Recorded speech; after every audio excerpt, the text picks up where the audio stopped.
ശരീരത്തിലുള്ള ഫാറ്റ് അത് മുഴുവനായിട്ട് മാത്രമേ കുറയ്ക്കാൻ പറ്റുള്ളൂ. ഏതെങ്കിലും ഒരു ഭാഗത്തെ ഫാറ്റ് മാത്രമായിട്ട് കുറയ്ക്കാൻ നമുക്ക് പറ്റില്ല. എങ്കിലും നമ്മൾ ചില ഭാഗങ്ങളെ കേന്ദ്രീകരിച്ച് അല്ലെങ്കിൽ ചില ഭാഗങ്ങളെ കോൺസെൻട്രേറ്റ് ചെയ്തുകൊണ്ട് ചെയ്യാറുണ്ട്. ഉദാഹരണത്തിന് വയറിന്റെ ഭാഗത്ത്. ഓക്കെ, അപ്പൊ ടോട്ടൽ വർക്കൗട്ടിന്റെ കൂടെ ഈ വയറിന്റെ ഭാഗത്തുള്ള എക്സസൈസ്, ആ വയറിന്റെ ഭാഗത്തുള്ള മസിൽസിന് കൂടുതൽ സ്ട്രെയിൻ കിട്ടുന്ന രീതിയിലുള്ള എക്സസൈസ് കൊണ്ട് ചെയ്താൽ വയറിന്റെ ഭാഗത്തുള്ള ഫാറ്റും കുറയും. അപ്പൊ ആദ്യം ഇങ്ങനെ വെറുതെ ജോഗ് ചെയ്യാം, ഇങ്ങനെ ഒരു 10-20 സെക്കൻഡ്. Okay, come on. 1 2 3 4 5 6 7 8 9 10 10 9 8 7 6 5 4 3 2 1.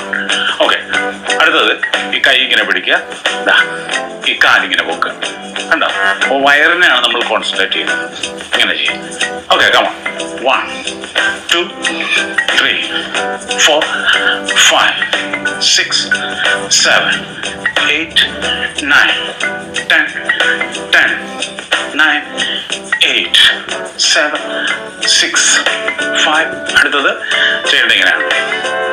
കൈ ഇങ്ങനെ പിടിക്കുക, കണ്ടോ? ഇങ്ങനെ കാലിങ്ങനെ പൊക്കുന്നതനുസരിച്ച് ആ സൈഡിലേക്ക് ഇങ്ങനെ കൊടുക്കുക.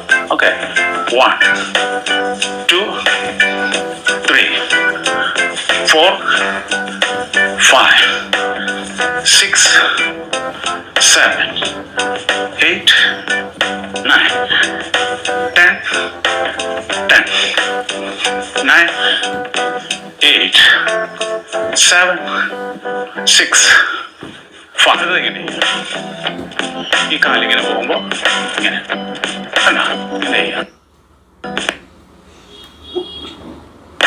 ചെയ്യാം.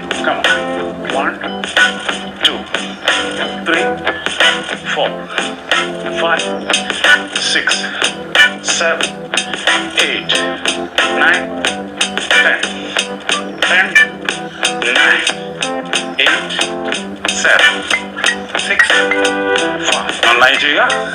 All the best. ശരീരത്തിലുള്ള ഫാറ്റ് അത് മുഴുവനായിട്ട് മാത്രമേ കുറയ്ക്കാൻ പറ്റുള്ളൂ.